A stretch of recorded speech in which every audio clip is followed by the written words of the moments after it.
Hey, Jaclyn, how are you doing today? Hi, James. I'm good. How are you? Good, nice to hear. Me as well. So congratulations on becoming Sport Management Alumni of the Month. Thanks. Um, and I want to take it back to your time as a student at Cortland. Can you talk about your time as a student and perhaps why you decided to return and get your master's in sport management? Yeah, absolutely. I would say my time as a student was great. I was actually a phys ed major here at Cortland, and I was a member of the volleyball team. So I was in Park Center a ton, kind of down the hill a ton, and just had a really great experience, great professors, great friends, teammates. And I will say that I guess, the one thing looking back, obviously I'm not a phys ed teacher now, but the one thing that I think phys ed really taught me how to do is organize people and be efficient with time. And teaching 25 college kids at a venue is a lot easier than teaching 15 5-year-olds how to bowl. So that definitely got me ready for organizing people and kind of how to be proactive in situations. And so I graduated from Cortland. I student taught, and I remember I had a phone call with my coach, and she asked how it was going, and I just said, I think I want to go in a different direction. And I probably realize it's too late now. And she's like, it's not too late. What are you thinking? I said, I really like college administration. I want to go maybe pursue that.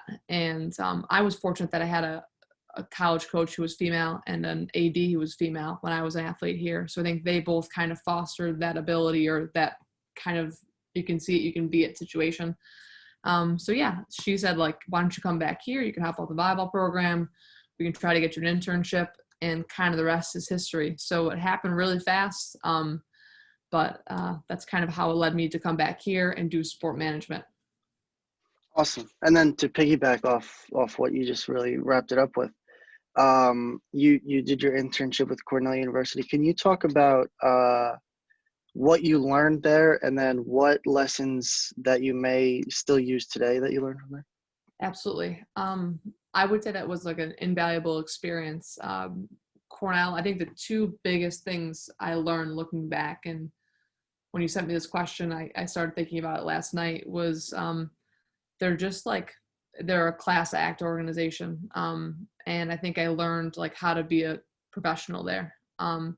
So that was one part of it. And then the second part, I think, was just that they're great people. So like, obviously to work hard and be professional, but also like my boss there, Matt Coates, who's still involved with Cortland today. He's just an incredibly great, kind human being who always made everyone else around him like feel valued and welcomed. So I think those are like two assets that I learned from them. And I still keep in touch with Matt frequently. I still go over to Cornell for a hockey game or a lacrosse game, things like that. So they're just, yes, they are Division 1, and yes, they are Ivy League, but they're still very like down to earth, good human beings, and I want to be the same way.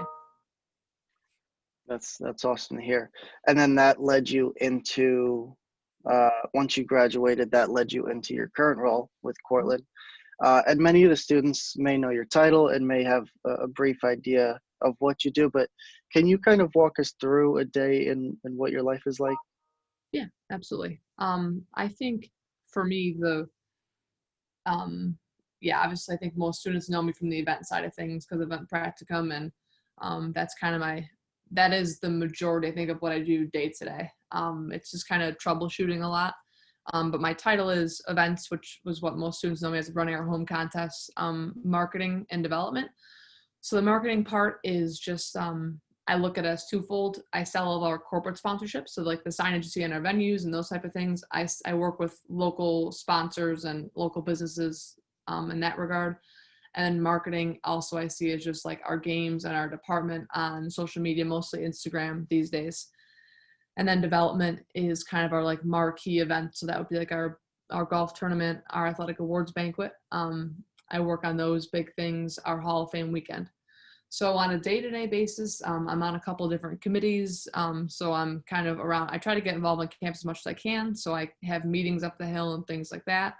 Obviously, some students that might watch this were the kids that are pop in my office and they can't work a game, or a game, there's bad weather, working with sponsors and ticket sales and things like that. So I think my day, like, it flies by.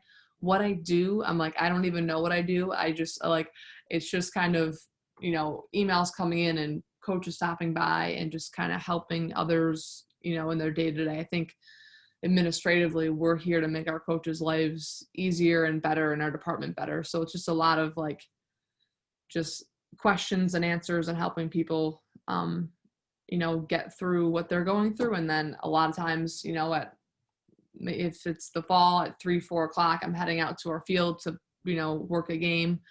If it's the winter sports season, it's a little bit longer days. I might run home to eat and then I come back at 6 and I'm working till 10. So it's kind of what I do. I'm here a lot, but it's good.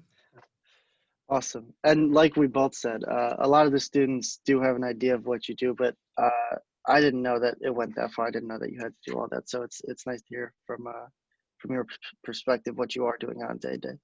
And then finally, do you just want to wrap it up with, for myself, a graduating senior, maybe soon to be grads, some advice for breaking into the sporting industry? Yeah, absolutely. It's funny. I took this, I heard this a couple of years ago from Hal Luther, who is a strength and conditioning coach for the Bills, and they were on campus. I'm a big Bills fan. I don't think you are. That's okay. But by just looking at your scarves in the background, I just feel like you're maybe a downstate kind of fan. Yep, Giants fan. Okay, all right, sorry. So what he said resonated with me a lot, and I kind of used it ever since. But I look at it as three things. And the first thing I think anyone should do is just always work hard and put your best foot forward and be a professional and look the part and act the part, which I think is a pretty, common thing you hear. But being a yes person, being someone who will help somebody, whether it's carrying a box out in the hall or working a game for your coworker or whatever it is, just helping out others in the community in your department. You just never know, I think, who you're going to meet. Even if you're out getting dinner, you just don't know who's around. So it's just good to just be a good person. And one thing with my job that we just talked about is events, marketing, and development.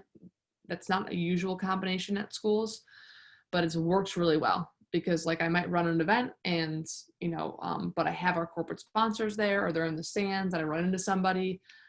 It's just, everything's very intertwined. So I think that's just the working hard and being a helpful yes person and being a nice person at work, I think goes a long way. We all have coworkers who can be hard to work with or kind of a jerk. And I don't think we love those people as much. And then the second part, I think, is to be a lifelong learner. And that means being creative, keeping up with the times. I'm definitely not a social media person. I don't have any personally, but I lean on students who have been great assets to me. Like Manny, most people know Manny. He was a great asset to me. I lean on those kids to kind of hey, I'm not cool, but you are cool. So tell me what we should be doing. So being creative, taking some chances, and just always learning what's going on in your industry because it's changing, very quickly. When I first got my job, Instagram wasn't really a thing, 7 years ago, but now it's a huge thing. And all these different TikTok, I don't even know what it is, but I know it's big and people use it. So, and the last thing I think, and I touched on it before, is just being a good person, at work, out of work, just being a good human to your colleagues, being good to fans, whatever it is, just putting on your best front. Are there times where a fan in the stands might be a really egregious person? Yes. There's certain things I want to say to them, but I can't, so it's always representing your organization as best you can, because again, you never know who's around and who's watching. And, I've learned that the hard way sometimes, but just always being the best person you can be. And that's, I think, super important because those people, that goes a long way. I think it's hard to get fired if you're a good person, right? They're going to fire the jerk that has the cubicle next to you. So those are my three things: just working hard, being a yes person, always learning and growing, and then just being a good person wherever you are. So awesome. Thank you. I appreciate that. I especially appreciate your second point of being a lifelong learner, because I'm sure for a lot of students, they may fall in the trap of well, I graduated. It's time to just, I know all I know, and then just kind of go on with that. So I appreciate you saying to become a lifelong learner. Yeah. And once again, I'd just like to thank you for your time. I'd like to once again congratulate you on becoming the Alumni of the Month. And thank you so much, and good luck in the fall semester. Yeah. Thanks, James. Have a good rest of the summer and take care. You as well. Thanks. Bye.